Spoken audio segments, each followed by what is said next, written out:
Saudara dan saudariku yang kekasih, salam, selamat berjumpa dengan Renungan Harian Kerasulan Baru.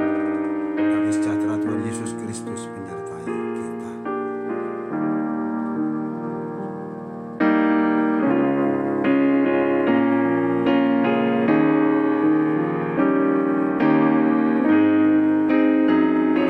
Mari kita awali renungan kita dengan kita membaca firman Tuhan dari Kitab Kejadian pasal 4 ayat 3 sampai dengan 5. Kain mempersembahkan sebagian dari hasil tanah itu kepada Tuhan sebagai kurban persembahan. Habil juga mempersembahkan sebagian dari anak sulung kambing dombanya dengan lemaknya. Tuhan mengindahkan Habil dan kurban persembahannya, tetapi Kain dan kurban persembahannya tidak diindahkannya. Lalu hati Kain menjadi sangat panas dan wajahnya muram.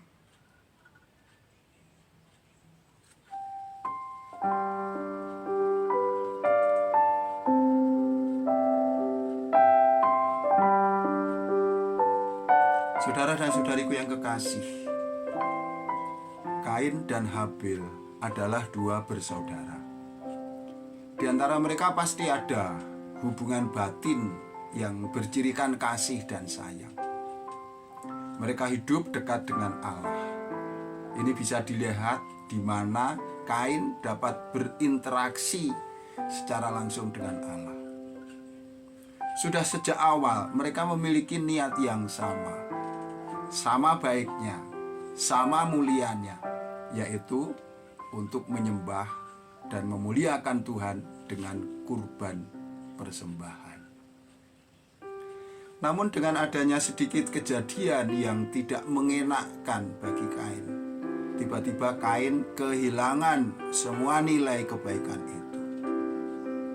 Demi menyadari bahwa kurban persembahannya tidak diindahkan oleh Tuhan, Kain seketika berubah perangainya.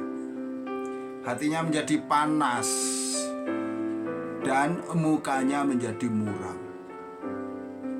Situasi ini kemudian tidak disia-siakan oleh iblis untuk merongrong Kain, sehingga akhirnya Kain menjadi pembunuh. Sebenarnya Tuhan telah memperingatkan Kain, namun ia tidak kuasa untuk mengendalikan emosinya. Firman Tuhan yang didasari atas kasih diabaikannya, dan ia lebih memilih mengikuti nafsu amarah yang telah menguasainya. Dan sebagai akibatnya, dari keputusan dan tindakannya yang ceroboh ini, Kain harus menanggung penderitaan sebagai konsekuensi dari perbuatannya yang jahat.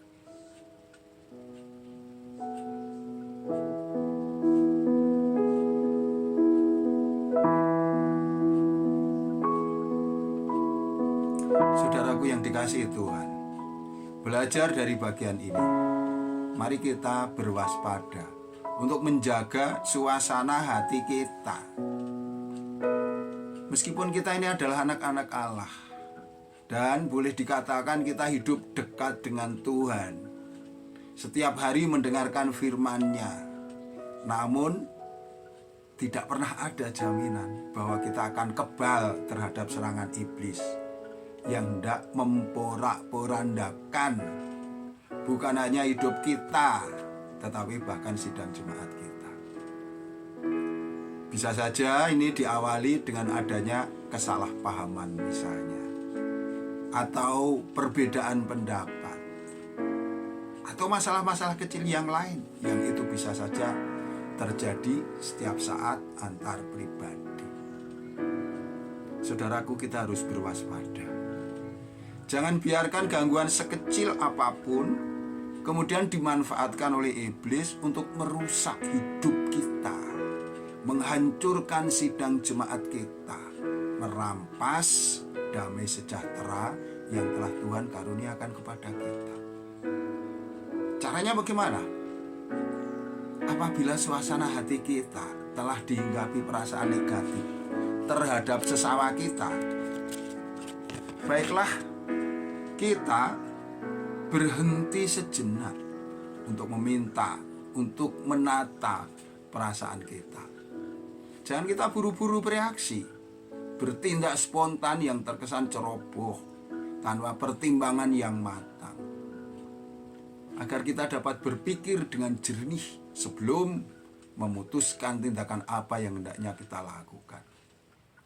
Ada baiknya kita beri kesempatan bagi Roh Kudus untuk menginspirasi kita dengan nasihat-nasihatnya.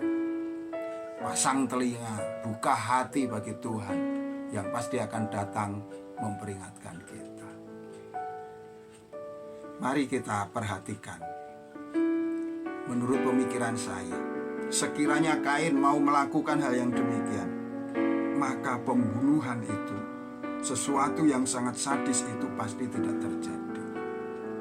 Sekiranya Kain mau membuka hati untuk nasihat Tuhan di saat yang genting seperti itu, pasti ia tidak akan mengalami penderitaan sebagai akibat dari kejahatannya kepada Tuhan maupun kepada saudaranya.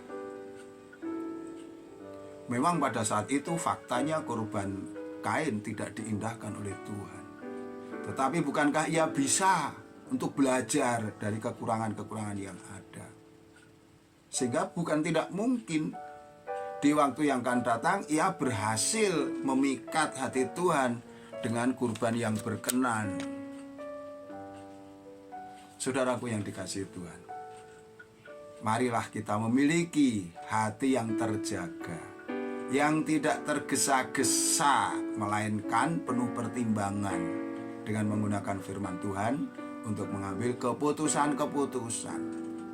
Jangan sampai kita menyesal di kemudian hari setelah semuanya menjadi rusak dan fatal.